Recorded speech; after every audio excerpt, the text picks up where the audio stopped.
آپ فرما دیجئے مجھے، آپ بتائیں، ان اتاکم اگر آ جائے تمہارے پاس عذاب اللہ، اللہ کا عذاب، او اتتکم الساعہ یا آ جائے تمہارے پاس قیامت، اغیر اللہ کہ اللہ کے علاوہ تدعون تم پکارو گے، ان کنتم صادقین اگر تم سچے ہو، بل ایاہ تدعون بلکہ تم اللہ ہی کو پکارو گے، فیکشف ما تدعون الیہ بس وہ دور کرے گا اس چیز کو جس کی طرف تم بلا رہے ہو، انشاء اگر چاہے گا، وتنسون اور تم بھول جاؤ گے، ما تشرکون ان کو جن کو تم شریک ٹھہراتے ہو، وَلَقَدْ أَرْسَلْنَا اور تحقیق ہم نے بھیجے إِلَىٰ أُمَمٍ مِّن قَبْلِكَ آپ سے پہلے امتوں کی طرف، فَأَخَذْنَاهُمْ پر ہم نے پکڑا ان کو بِالْبَأْسَاءِ مالی پریشانی کی وجہ سے، وَالضَّرَّاءِ اور بدنی پریشانی کی وجہ سے، لَعَلَّهُمْ يَتَضَّرَّعُونَ تاکہ وہ گڑ گڑائیں، فَلَوْلَا إِذْ جَاءَهُمْ پر کیوں نہیں جب آئی ان کے پاس باسنا ہماری تکلیف، تضرعوا تو گڑ گڑاتے، ولیکن قست قلوبہم لیکن سخت ہو گئے ان کے دل، وزین لہم الشیطان اور مزین کر دی ہے ان کے لیے شیطان نے، ما کانوا یعملون جو وہ کام کرتے ہیں۔ ان آیات مبارکہ کے اندر اللہ تبارک و تعالیٰ یہ ارشاد فرما رہے ہیں کہ اللہ تبارک و تعالیٰ کے ہاں سب سے جو بڑا گناہ ہے وہ شرک ہے، شرک سے بڑھ کر کوئی گناہ نہیں ہے، باقی جتنا بھی گناہ ہے اللہ تبارک و تعالیٰ ان کو معاف فرما دے گا، چاہے پہلی صورت کے اندر اللہ تبارک و تعالیٰ معاف فرما دے یا عذاب دے کر معاف فرما دے، لیکن شرک ایسا گناہ ہے اس کی کبھی بھی بخشش نہیں ہو سکتی، ان اللہ لا یغفر ان یشرک بہ ویغفر ما دون ذلک لمن یشاء، اللہ تعالیٰ فرماتے ہیں کہ شرک کے علاوہ جتنا بھی گناہ میں معاف کر سکتا ہوں لیکن شرک والا گناہ میں نہیں کروں گا۔ تو عام طور پر جو شرک کی بات کہی جاتی ہے، جو شرک پایا جاتا ہے وہ یہ ہے کہ جو شخص کسی تکلیف کے اندر مبتلا ہے یا مصیبت کے اندر یا پریشانی کے اندر، تکلیف اور مصیبت اور پریشانی کے وقت اللہ کے علاوہ کسی اور کو پکارتا ہے، کسی اور سے مدد چاہتا ہے، تو یہ ہے سب سے بڑا شرک۔ اللہ تعالیٰ فرما رہے ہیں قُلْ أَرَأَيْتَكُمْ إِنْ أَتَاكُمْ عَذَابُ اللَّهِ، اے پیغمبر آپ ان لوگوں کو کہہ دے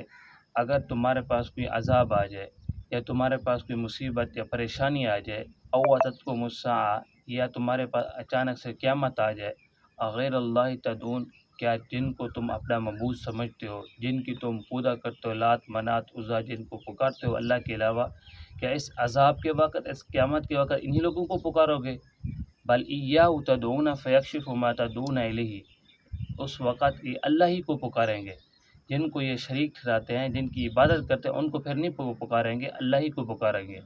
ایسے ہی کافر مشرک لوگ جب ان کے اوپر کوئی مصیبت آ جاتی تھی یا سمندر کے اندر سفر کر ہوتے کشتی کے اوپر تو سمندر کے اندر موجیں آ جاتی تھی، لہریں آ جاتی تھی، ہوا آ جاتی تھی، تو یہ لوگ اس وقت اپنے معبودوں کو بھول جاتے تھے، اللہ ہی کو پکارتے تھے، تو اللہ تعالیٰ فرماتے ہیں کہ بل ایاہ تدعون اس وقت مجھے ہی پکاریں گے، فیکشف ما تدعون الیہ جس چیز کی طرف مجھے پکارے اللہ کا تعالیٰ یہ ہماری مصیبت یہ پریشانی دور کر دے، وہ میں ہی دور کر سکتا ہوں، میرے علاوہ کوئی نہیں دور کر سکتا، انشاء اگر میں چاہوں، وہ بھی میری مرضی ہوگی کیونکہ مجھے مجبور بھی نہیں کر سکتا، وَتَنْسَوْنَ مَا تُشْرِكُونَ اور اس وقت بھول جاتے ہیں ان لوگوں کو جن کو شریک ٹھہراتے تھے، جن کی عبادت کرتے تھے، اس وقت ان لوگوں کو نہیں پکارتے، عذاب کے وقت، مصیبت کے وقت، پریشانی کے وقت، عذاب کے وقت، مصیبت اور پریشانی کے وقت مجھے ہی پکارتے ہیں، جب میں تکلیف دور کر دیتا ہوں، مصیبت دور کر دیتا ہوں، پھر مجھے بھول جاتے ہیں۔ وَلَقَدْ أَرْسَلْنَا إِلَىٰ أُمَمٍ مِّن قَبْلِكَ اللہ تبارک و تعالیٰ آپ علیہ الصلوۃ والسلام کو تسلی دے رہے ہیں کہ آپ ان لوگوں کی باتوں کی وجہ سے پریشان نہ ہوں، ہم نے آپ سے پہلے جتنا بھی امتیں آئی ہیں، آپ کی آخری امت ہے، پہلے جتنا بھی امتیں ہیں سب کی طرف میں نے انبیاء کرام علیہ الصلوۃ والسلام بھیجے ہیں، ان کو لوگوں نے بھی تکلیفیں دی ہیں، ان کو تکلیفیں دی ہیں، تو آپ ان لوگوں کی باتوں کی وجہ سے پریشان نہ ہوں۔ فَأَخَذْنَاهُمْ بِالْبَأْسَاءِ وَالضَّرَّاءِ ہم نے لوگوں کو مالی پریشانی کی وجہ سے پکڑا، کبھی مال کے اندر پریشانی عطا کر دی، کبھی کاٹ سالی آ گئی، کبھی مہنگائی ہو گئی، ان لوگوں کے اندر ہم نے پریشانی کے اندر لوگوں کو مبتلا کیا ہے، اور جان کی پریشانی میں نے ان کے اندر ڈالی ہے کہ کبھی بیماری مسلط کر دیا ہے، کوئی ان کے اوپر کوئی اور مصیبت مسلط کر دی ہے، یہ میں نے پریشانیاں جان کی اور مال کی اس وجہ سے نازل کی ہیں لعلہم یتضرعون تاکہ وہ گڑ گڑائیں میرے سامنے روئیں، کیونکہ انسان جب تکلیف کے اندر ہوتا ہے اس وقت اللہ تعالیٰ کو بہت زیادہ یاد کرتا ہے، جب اللہ تعالیٰ خوشی دے دیتا ہے پھر اللہ تبارک و تعالیٰ کو بھول جاتے ہیں، تو اللہ تعالیٰ نے فرمایا کہ خوشی کے وقت بھی اور غمی کے وقت بھی مجھے یاد کیا کرو۔ آپ علیہ الصلوۃ والسلام کا فرمان ہے کہ نیک بخت وہ لوگ ہیں جو اللہ تبارک و تعالیٰ کو خوشی کے وقت بھی نہ بھولیں، خوشی کے وقت بھی نہ بھولیں۔ غمی اور پریشانی کے وقت تو اللہ تعالیٰ کو یاد کرتے ہیں، لیکن جب اللہ تبارک و تعالیٰ ان کو خوشی دے دیتے ہیں تو اس وقت بھول جاتے ہیں۔ تو یہ نیک بخت نہیں ہے، یہ بد بخت لوگ ہیں۔ نیک بخت وہ ہیں جو پریشانی اور مصیبت کے وقت بھی اللہ کو یاد کریں اور خوشی کے موقع کے اوپر اللہ کو بھی یاد کریں۔ جیسے آج کل دیکھا جاتا ہے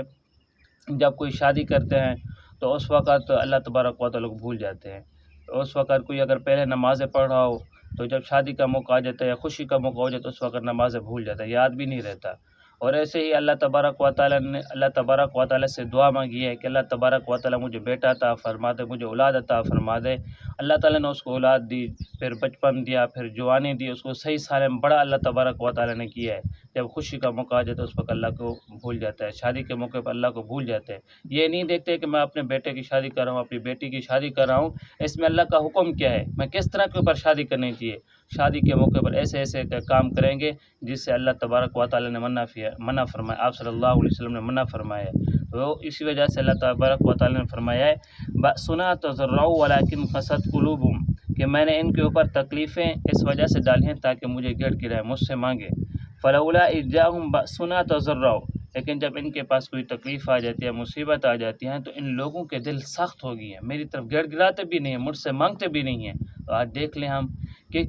کس طرح کے عذاب آ جاتے ہیں ہمارے اوپر، کبھی قحط سالی آ جاتی ہے، مہنگائی بہت زیادہ ہو جاتی ہے، کبھی سیلاب آ جاتا ہے، کبھی زلزلے آ جاتے ہیں، ہر روز موت کے اعلان سنتے ہیں، لیکن ہمارے دل وہیں پر کھڑے ہیں جہاں پر کھڑے ہیں، کوئی بھی ہمارے اوپر اثر نہیں ہوتا کہ آج وہ جا رہا ہے، کل نے ہم جانا ہے، آج اس کا اعلان ہو رہا ہے، کل ہمارا اعلان ہوگا، تاکہ ہم گناہوں کو چھوڑ کے اللہ کی طرف آ جائیں۔ اللہ تعالیٰ فرماتے ہیں وَلَٰكِن قَسَتْ قُلُوبُهُمْ، ان لوگوں کے دل سخت ہو گئے ہیں۔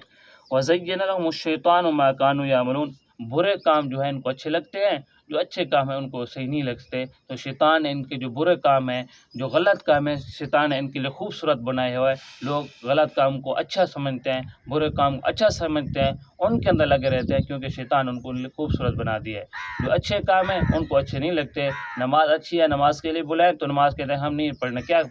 کریں گے نماز پڑھ کے۔ نیکی والے کام کی طرف بلائیں تو ان کو اچھا نہیں لگتا، برائی والے کام کی طرف لوگ دھڑا دھڑ جا رہے ہیں۔ تو اللہ تبارک و تعالیٰ فرما رہے ہیں کہ میں جو تکلیفیں نازل کرتا ہوں، یہ مصیبت آتی ہے تو اس وجہ سے تاکہ لوگ میرے سامنے آئیں، گڑ گڑائیں، مجھ سے مانگے تاکہ میں ان کی تکلیف کو دور کروں۔ تو اسی وجہ سے خوشی کے موقع پر بھی اور غمی کے موقع پر بھی اللہ کو یاد رکھنا چاہیے، اللہ کو نہیں بھولنا چاہیے، تاکہ اللہ تبارک و تعالیٰ ہمارے خوشیاں بھی ہمیں مبارک دے اور ہمیں تکلیفوں سے بھی اللہ تبارک و تعالیٰ دور کرے۔ دعا ہے کہ اللہ تعالیٰ ہم سب کو عمل کرنے کی توفیق عطا فرمائے۔